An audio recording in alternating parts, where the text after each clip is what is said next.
খুলেন বাইজিদ বোস্তামির কিতাব, পড়েন, ওটা মোতালা করেন। ওটা রাত্র পার হয়ে যাবে যেদিন বাইজিদ বোস্তামি 5 লক্ষ খ্রিস্টান পাদ্রী যার হাতে মুসলমান হয়েছিল, 5 লক্ষ এক বৈঠকে। স্বপ্নে দেখা হয়েছিল, সমস্ত পাদ্রীদের মিলন মেলা ছিল। স্বপ্নে আল্লাহ দেখাইছিলেন যে বাইজিদ আজকে এদের পোশাক পরা ভিতরে ঢুকা যা, আমি কিছু করতে চাইতেছি। একবার, দুইবার, 3বার স্বপ্নে দেখছেন। তারপরে ভাবছেন যে ওই পোশাক পরবো তো পরবো কি করা। তা আল্লাহ বলছে বাইজিদ পরানে হেফাজত করবো তো আমি করব। যা পড়। ওদের পোশাক পরা ভিতরে ঢুকা গেছে। সবচেয়ে বড় পাদ্রী যখন স্টেজে বসছে তো তার চৌকি, তার চেয়ার হেলতে শুরু করছে, মুখ বন্ধ হয়ে গেছে। তো বাইজিদের সমস্ত পাদ্রীরা বলছে আপনি আমাদের পোপ, আপনি আমাদের বড়, আপনার থেকে আমরা জ্ঞান পাই, আমাদের ভিতর আলোকিত হয়, আপনি মুখ দিয়া কথা খোলেন না কেন, বলেন না কেন? তো পাদ্রী বলতেছে বলবো তো বলবো কি করে, এখানে একজন মোহাম্মদী আছে। বলবো তো বলবো কি করে, এখানে একজন মোহাম্মদী বসে আছে, যার কারণে আমার চেয়ার হেলতেছে, আমার মুখ বন্ধ হয়ে আসতেছে। সমস্ত পাদ্রীরা বলছে দেখা দেন, গর্দান উড়াইয়া দিব এক্ষণ। বলছে না,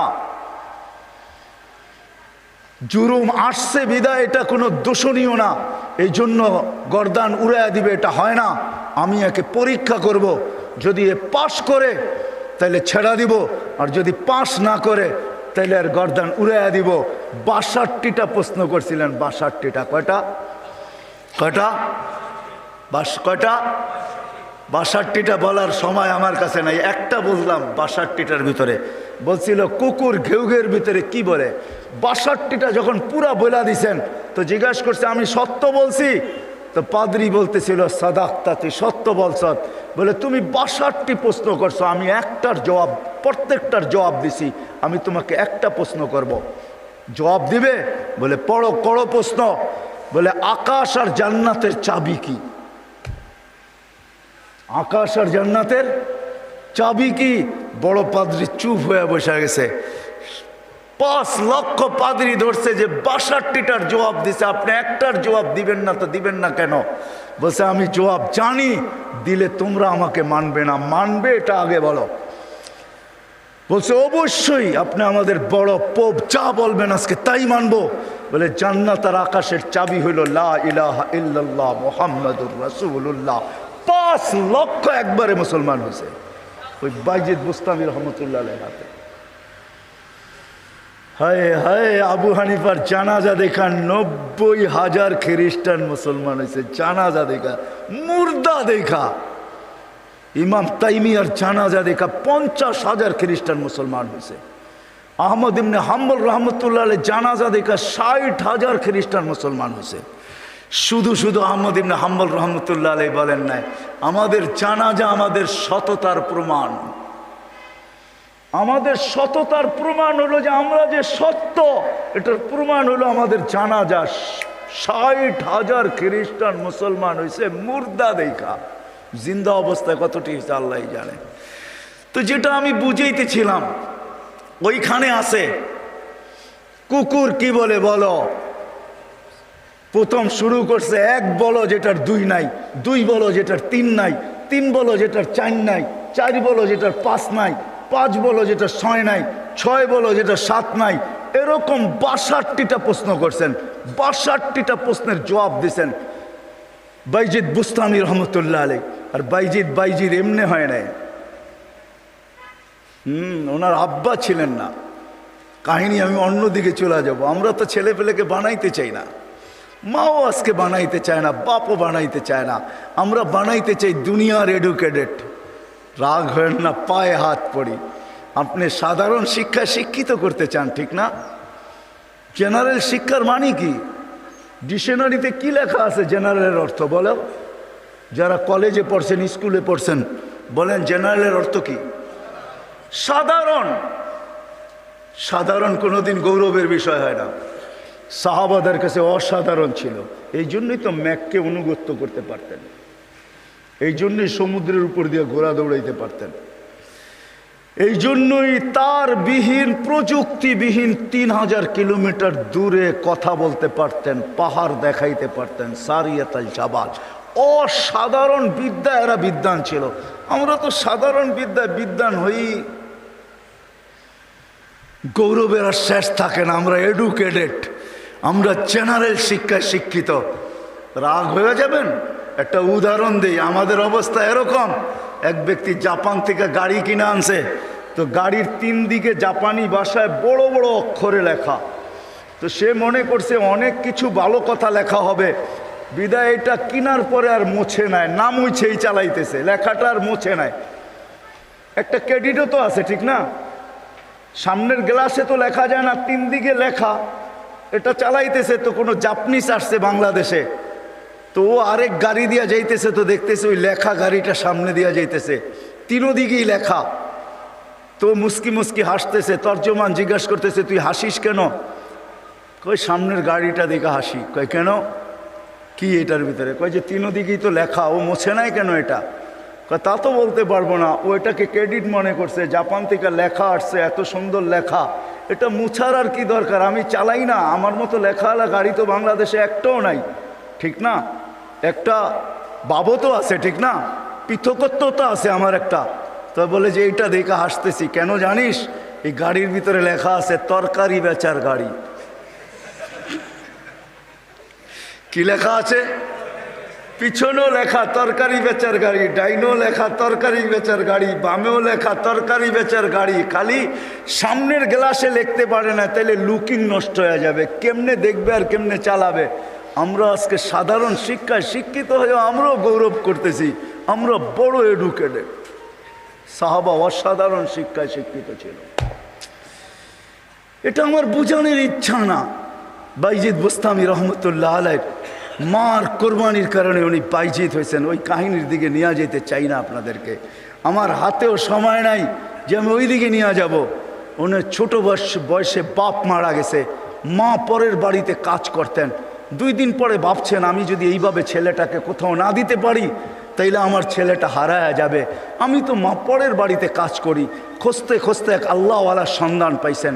মানুষ বলছে ওই আলেম ওইখানে আছে, আল্লাহওয়ালা ও আলেমও যদি তোমার ছেলেটাকে নেয় বা তুমি যদি দিয়ে আসতে পারো, তাইলে হয়তো তোমার ছেলে মানুষ হয়ে বাহির হবে। যা হাতে পায়ে ধরছেন, আমি বিধবা, আমার কোনো সন্তান নাই, স্বামী নাই, আমি পরের বাড়িতে কাজ করি, আমি চাই আমার ছেলেটা মানুষ হোক, আল্লাহওয়ালা হোক, দিনদার হোক, আল্লাহর এলেমওয়ালা হোক, আপনাদের মতো আলেম হোক, আপনি দয়া করে আমার ছেলেটাকে রাখেন। শাইখ রাজি হয়েছে, মা শর্ত দিছে, আপনি আমার ছেলেকে ওই দিন পর্যন্ত বাড়িতে পাঠাইতে পারবেন না যতদিন পর্যন্ত আপনার মতো না বানায় দেন। শাইখ অঙ্গীকারবদ্ধ হয়েছেন যে আমি পাঠাবো না যতদিন পর্যন্ত আমার মতো বড় না বানায় দেই। 2-4 দিন পরে মাস গেছে, 2-4 মাস পরে বাইজিদ কাঁদতে শুরু করছে যে সবার বাবা আসে, মা আসে, আমার মা তো পরের বাড়িতে কাজ করে, আমার মা তো আসে না। ও শাইখ আমাকে একটু মাকে দেখতে দেন না।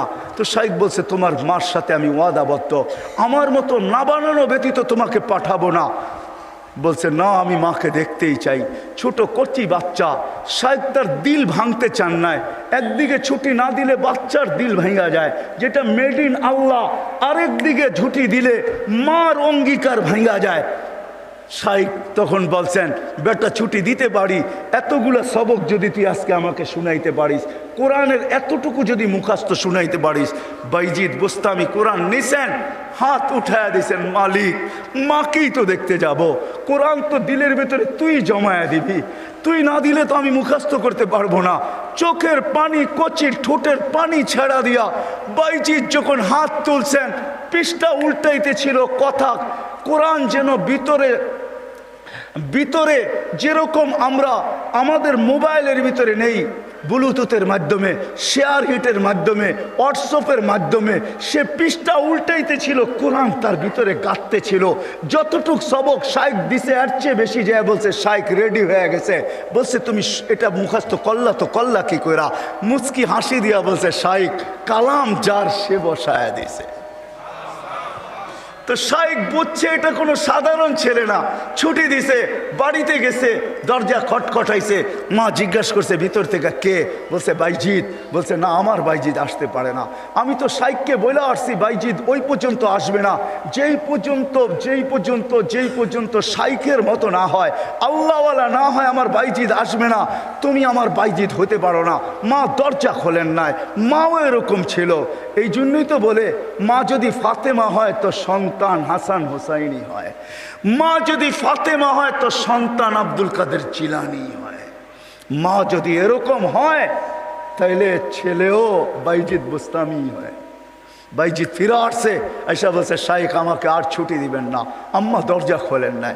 আম্মা মানতেই রাজি ছিল না যে আমি ওনার বাইজিৎ।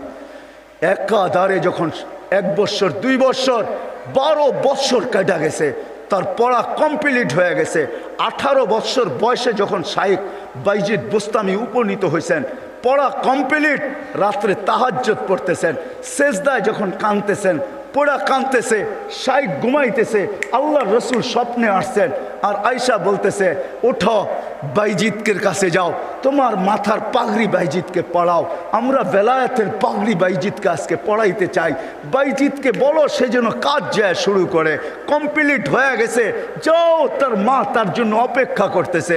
বৃদ্ধ হয়ে গেছে, কোনদিন দুনিয়ার থেকে চলে যায়। বাইজিদের মাথায় বেলায়েতের পাগড়ি আমি তোমার মাথায় পড়াইলাম, তুমি বাইজিদ উস্তাদ হিসাবে বাইজিদের মাথায় পড়ায় দাও। যা দেখে বাইজিদ রহমতুল্লাহ আলাইহি সেজদায় পড়ে কাঁদতেছেন। উঠাইছে ওস্তাদ, বেটা ওঠ, হয়ে গেছে কাম। কি হয়ে গেছে? আল্লাহর রসুল পাগড়ি আমাকে পড়ায়া দিয়ে গেছে, বলছে তোকে পড়ায়া দিতে। বেলায়েতের দরজায় আল্লাহ তোকে পৌঁছায় দিছে, হুকুম আসছে যা মার পায়ে যা, আর কালকের থেকে কাজ শুরু কর। ওই দিন যা যখন দরজা খটখটাইছে, মা খুইলা জড়ায়া ধরছেন। আর খুইলা জড়ায়া ধরেন নাই, শুধু পানির গ্লাসের কথা আমরা শুনি, এটা তো কোনোদিন বাস্তবটা শুনি না। মা বুকে জড়ায়া ধরে নিয়া মাও দেখা ফেলছেন, মাও শুনা ফেলছেন। আল্লাহ রসুল মাকেও শুনায়া দিছে। মা বুকে জড়ায়া ধরে বলছে আল্লাহ যেটুক পৌঁছাইছ বাকিটুক আমার দোয়ার দ্বারা পৌঁছায় দে। ওই দিন থেকে বাইজিদ অলিকুল শিরোমণি হয়ে গেছে। মা হাত তুলছেন। তো বাইজিদ বুস্তামি রহমতুল্লাহ আলাইহির জীবনীর থেকে আমি বাহির হয়ে গেছি। ওনার জীবনী পড়া দেখেন, কুকুর পর্যন্ত আমাদেরকে সতর্ক করে চলে যেতে হবে, থাকা যাবে না, কেউ থাকবে না। হায় হায়, আমরা যাত্রী, যাত্রা আমাদের চলমান। আজকে আসি কালকে থাকবো না, কিন্তু নিজেকে প্রস্তুত করে নিয়ে যেতে হবে, গুছায় নিয়ে যেতে হবে, বানায় নিয়ে যেতে হবে। যুবক তুমিও তোমাকে বানায় নিয়ে যাও।